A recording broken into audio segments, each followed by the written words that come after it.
असलेली संध्या गायकवाड, शिलाताई सुखदेव उदगरे यांची कन्या इथं बीड जिल्हा रुग्णालयात 1 ऑगस्ट रोजी सिझर झालं आणि सिझर झाल्यानंतर तिची प्रकृती अचानक खालवली। या गंभीर प्रकरणाला ज्यांनी वाचा फोडली ते बहुजनांचे कैवारी, दीनदलित गोरगरिबांचे नेते, अन्यायाला वाचा फोडणारे बहुजन विकास मोर्चाचे संस्थापक अध्यक्ष आदरणीय बाबूरावजी पोटभरे साहेब, खऱ्या अर्थानं साहेबांमुळे या प्रकरणाला वाचा फुटली। गल्ली ते दिल्ली प्रशासन हादरलं। खास करून आपला प्रिंट मीडिया असेल, इलेक्ट्रॉनिक मीडिया असेल, या सर्वांचे मनापासून आभार व्यक्त करतो की या सर्वांनी निस्वार्थपणे संध्याताईला न्याय मिळण्यासाठी हे प्रकरण मराठी चॅनल असतील, हिंदी चॅनल असतील, या सर्व चॅनलला चालवून हे प्रकरण किती गंभीर आहे याची जाणीव प्रशासनाला करून दिली। त्याबद्दल पुन्हा एकदा सर्व पत्रकार बांधव असतील, मीडियाचे बांधव असतील, याचे मनापासून आभार व्यक्त करतो। 1 तारखेला सिझर झाला, 4 तारखेला डॉक्टरांनी डिस्चार्ज दिला। 4 तारखेला डिस्चार्ज दिल्यानंतर बोडवणीला पेशंट आणल्यानंतर पेशंटला अधिक त्रास व्हायला लागला, उलट्या व्हायला लागल्या, पोटात दुखायला लागलं। शिलाताईंनी संध्याताईला बीडला नेलं। बीडला डॉक्टर स्वप्नील ढाकणे नावाच्या डॉक्टर आली। त्या स्वप्नील ढाकणेच्या लक्षात आलं की चुकीची पोटात पूर्ण पाणी झालंय, पूर झालाय, पोटात काहीतरी जिजा फिरते। एवढा सगळा गंभीर प्रकरण असतानाही त्या हरामखोर ढाकणे डॉक्टरनी शिलाताईला 5 लाख रुपयाची मागणी केली। 5 लाख रुपये भरा तर तुमच्या मुलीवर उपचार केले जातील। परंतु त्या डॉक्टरला थोडीही दयामाया आली नाही। अगोदर मुलीचा जीव वाचवला पाहिजे। हे जिल्हा रुग्णालयाचं पेशंट आहे, तिथल्या जिल्हा रुग्णालयाच्या डॉक्टरांना कळवलं पाहिजे। असली कुठलीही दयामाया न दाखवता त्या डॉक्टरनी हे पेशंट पुण्याला रेफर केलं। पुण्याला गेल्यानंतर दीनानाथ मंगेशकर सारख्या दवाखान्याने सुद्धा त्या संध्याताईला ऍडमिट करून घेतलं नाही। त्यांनी ऑपरेशन करण्यात आलं। ऑपरेशन केल्यानंतर तिच्या पोटामध्ये एक कॉटनचा तुकडा निघाला आणि त्या कॉटनच्या तुकड्याचं इन्फेक्शन संपूर्ण शरीराला झालं होतं, संपूर्ण शरीरामध्ये पाणी झालं होतं। त्या डॉक्टरने त्या दिवशी तिची शस्त्रक्रिया केली। जवळपास 6 तास शस्त्रक्रिया झाली। 6 तासानंतर त्या मुलीला आयसीयू मध्ये ऍडमिट करण्यात आलं। आयसीयू मध्ये ऍडमिट करण्यात आल्यानंतर दुसऱ्या दिवशी आणखी तिला खूप त्रास व्हायला लागला। पुन्हा तपासण्या केल्या, पुन्हा दुसऱ्या दिवशी आणखी एक शस्त्रक्रिया केली। हे सर्व प्रकरण एवढा गंभीर्याने असताना सुद्धा बीड जिल्हा रुग्णालयाचे सीएस असतील, तिथले डॉक्टर असतील, त्यांना कुठलीही काळजी वाटली नाही, त्यांना कुठलीही दयामाया आली नाही। या ठिकाणी साहेब, माझा एक खास आरोप आहे, हे जिल्हा रुग्णालयाचं आणि हे खाजगी डॉक्टरांचं काहीतरी साठालोटा आहे। जिल्हा रुग्णालयामध्ये गोरगरिबांचे ऑपरेशन झाले नाही पाहिजे, सिझर झाले नाही पाहिजे। या लोकांनी, गोरगरिबांनी सावकाराकडून पैसे व्याजाने घेतले पाहिजेत, परंतु खाजगी रुग्णालयात पेशंट नेले पाहिजेत। याच्यासाठीचा हा साठालोट्याचा व्यवहार हा जिल्हा रुग्णालय असेल किंवा खाजगी रुग्णालयाचे डॉक्टर असतील, यांचं एक ठरलेलं सिंडिकेट आहे। आणि या सिंडिकेटमध्ये जे जे दोषी असतील, या डॉक्टरांनी तिचं ऑपरेशन केलं, त्या ऑपरेशन करताना जी नागरगोजे नावाची नर्स होती, जो मार्शल सानप नावाचा ब्रदर होता, आणि त्या हॉस्पिटलचा इन्चार्ज डॉक्टर योगेश सानप, खास करून योगेश सानप या प्रकरणाला जबाबदार आहे। शिलाताईंनी त्या योगेश सानपला सांगितलं होतं, माझ्या मुलीला त्रास होतोय, तिला उलट्या होत्या। त्या योगेश सानपने कुठलीही तिच्यावर सोनोग्राफी केली नाही, तपासणी न करता बळजबरीने तिला डिस्चार्ज दिला आणि तिला परत स्वप्नील ढाकणे नावाच्या डॉक्टरकडे ऍडमिट करायला लावलं। साहेब, याच्यामध्ये हे सर्वची साखळी, नागरगोजे सिस्टर असेल, मार्शल सानप नावाचा ब्रदर असेल, डॉक्टर योगेश सानप नावाचा तिथला इन्चार्ज असेल आणि स्वप्नील ढाकणे नावाचा खाजगी डॉक्टर असेल, या सर्वांवर गुन्हे दाखल करून जेवढं या मुलीचं आयुष्यभराचं नुकसान झालंय, आता दयानंद स्वामी साहेबांनी सांगितल्याप्रमाणे ती कायमची आदू झाली, या सर्वांवर 360 चा गुन्हा दाखल करून यांना जेलमध्ये टाकावं अशी प्रशासनाला विनंती करतो। आणि या आमच्या शिलाताई उदगरे यांच्या परिवाराला न्याय मिळवून देण्यासाठी आपण सर्व नक्कीच प्रयत्न कराल असा आपल्या सर्वांच्या वतीने पोटभरे साहेबांना विश्वास देतो आणि माझे 2 शब्द थांबवतो। जय भीम, जय शिवराय। यानंतर प्रेमजी कांबळे आपल्याला विनंती। या रस्ता रोको मध्ये सामील झालेले या नगरीचे नगराध्यक्ष शेषराव बापू जगताप, आमचे ज्येष्ठ नेते दयानंद भाऊ स्वामी, युवा नेते बाबरी सेठ मुंडे, कचरू तात्या, मोरे नाना, अमोल भैया, संजू भाऊ, डावकर दादा आहेत का गेले, राष्ट्रवादीचे सर्व दोन्ही राष्ट्रवादीचे सर्व नेते, सर्वच पक्षाचे नेते, भावानो आणि बहिणीनो, 2-3 गोष्टीवर मी चर्चा करणार आहे. आजच्या या रस्ता रोको मध्ये एक समाज उपस्थित नाही. सर्व मिळून या वडवणी शहरातले सगळ्या समाजाचे, सगळ्या धर्माचे, सर्व जातीचे लोकांनी मिळून हा रस्ता रोको आंदोलन संध्याताईच्या पाठीशी उभं राहण्याचं आणि त्यांच्या फॅमिलीच्या पाठीशी उभं राहण्याचं काम केलेलं आहे.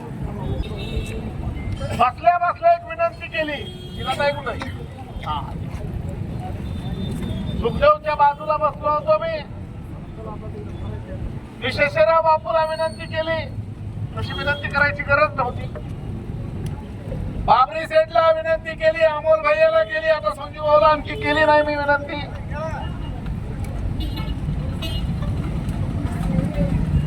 शिवराज बांगर साहेबांना विनंती आहे, त्यांनी आश्वासन दिलं होतं. स्वतः कार्यकर्त्यांना माझी विनंती आहे, करू का सगळ्यांना विनंती? जोरात सांगा, करू का? खरं सांगा, पळून जाणार नाही अजिबात. मग आता तुझ्यापासून सुरुवात. 1000, 2,000 जे काही जमल ती मदत त्या घराला आपण केली पाहिजे. केली पाहिजे का नाही? करणार का नाही? तू एकटाच हो म्हणाला, सगळ्यांनी सांगा, करणार का नाही? जोरात सांगा, करणार का नाही? सगळेजण करण्याची तयारी आहे. मी अमोल भैयाला बोललो, ते म्हणाले मी लगेच करणार आहे. बाबरी सेठला बोललो, ते म्हणले मी लगेच मदत करणार आहे. बापूला बोललो, बापू म्हणले मी लगेच मदत करणार आहे आणि पुढे भविष्यामध्ये काय मदत लागली तर मी करणार आहे. माझ्या परीने मी मदत करतोय. भविष्यामध्ये शिलाताई आणि सुखदेवची मुलगी संध्याताई गायकवाड फॅमिली चालत का सगळे? हा,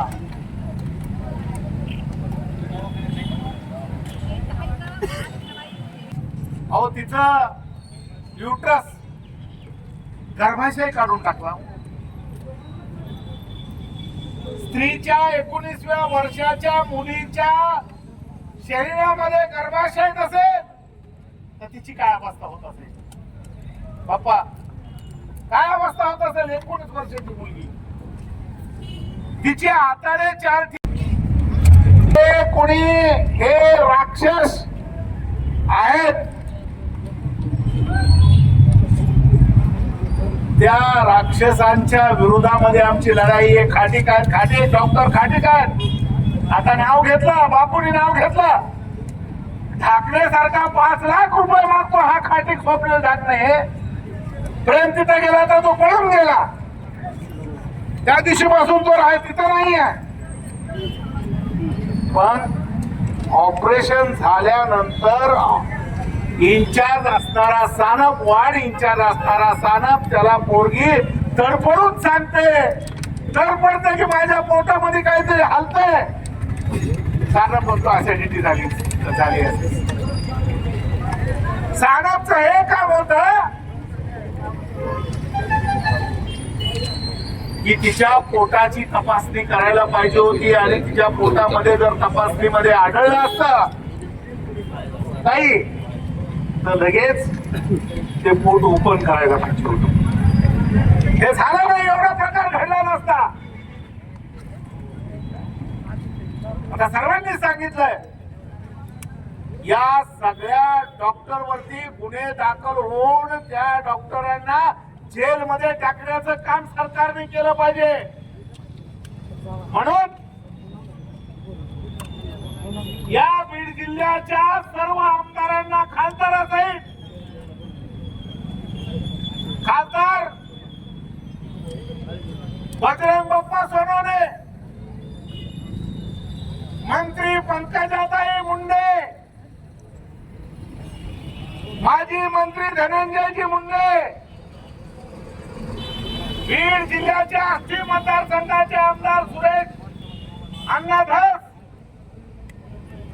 माजलगावचे आमदार प्रकाशदादा सोळंके, केजचे आमदार नमिताताई मुगडा,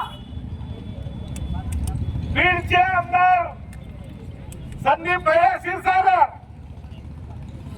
आणि गेवराईचे आमदार विजयसिंह राजे पंडित, या सगळ्या आमदारांना आणि खासदारांना माझी विनंती आहे, आव्हान आहे, माझं आव्हान आहे की तुमच्या घरात सुद्धा लेकी बाळी आहेत.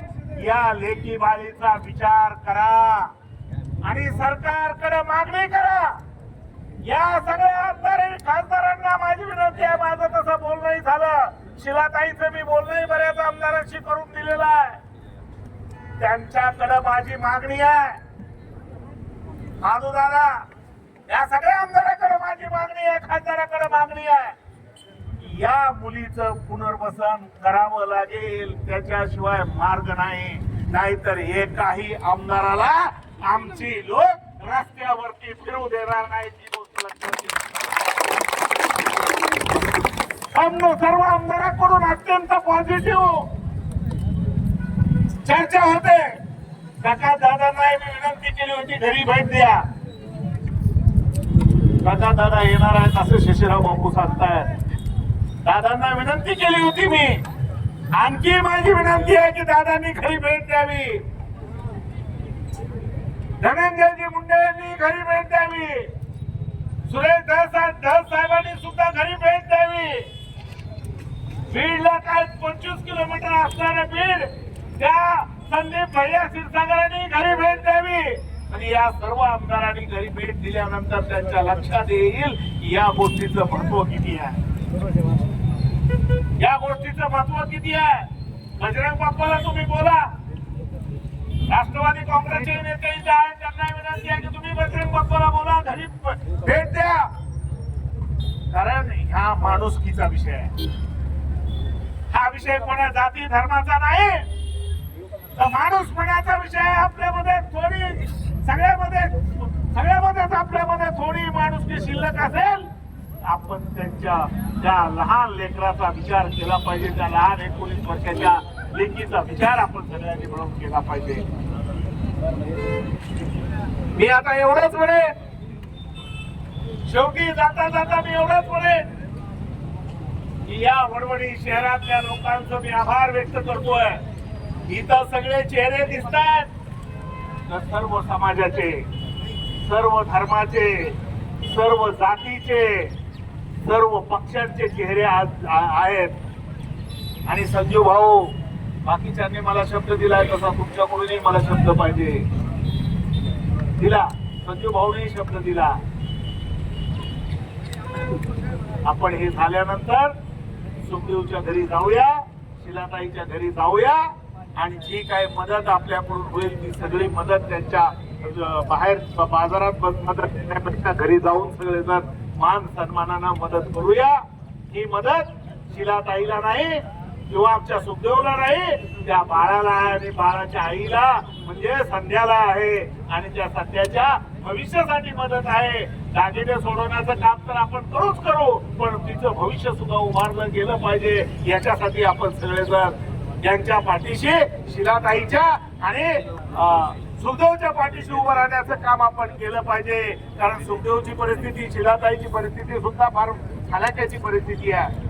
बाबरी सेठने सांगितल्याप्रमाणे अत्यंत हलाख्याची परिस्थिती आहे. त्याच्यामुळं या गावातला मुलगा, या गावातलं एक कुटुंब उद्ध्वस्त होत आहे, आपल्या समोर उद्ध्वस्त होत असेल तर त्या कुटुंबाला आधार देण्याचं काम आपण सगळ्यांनी, चला आता घरी आपण सगळेजण मिळून मदत करूया आणि या आंदोलनामध्ये सगळेजण उपस्थित राहिले. त्यांच्यावरती डॉक्टरांच्या आंदोलनामुळे जीवन मरणाची परिस्थिती उद्भवली आहे.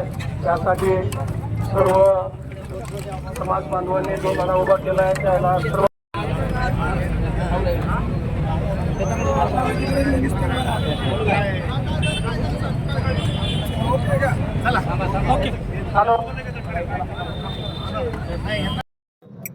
एक तारखेपासून संध्या गायकवाड मरण यातना भोगते. त्या मरण यातना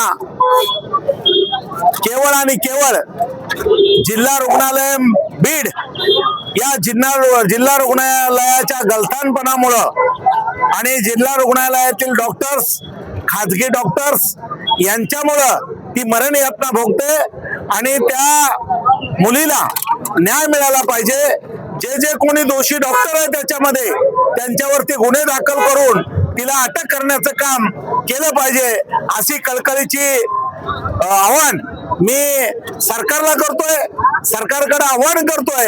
अशा लोकांवरती गुन्हे दाखल करा. आज रस्ता रोको झालं, आम्हाला दुसरं आंदोलन करण्याची वेळ येऊ देऊ नका, नाहीतर दुसरं आंदोलन झाल्यानंतर या जिल्ह्यामध्ये कुठलंही रस्त्यावरती वाहन फिरणार नाही. सगळ्या जिल्ह्यामध्ये आम्ही चक्का जाम करून टाकू. याची खबरदारी सरकारने घेतली पाहिजे आणि संध्या गायकवाडला न्याय दिला पाहिजे अशी माझी सरकारला आव्हान आणि विनंती आहे. प्रशासनाची चौकशी सुरू आहे. काय चौकशीचं स्वरूप आणखी कळलेलं नाही, परंतु माननीय आरोग्य मंत्र्यापासून, डायरेक्टरपासून, सचिवापासून सगळ्यांनी याची दखल घेतलेली आहे आणि गांभीर्याने दखल घेतलेली आहे. ठीक आहे.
परिवार वंदन करून आज आपण या ठिकाणी वडवणी तालुक्यातील या रस्ता रोको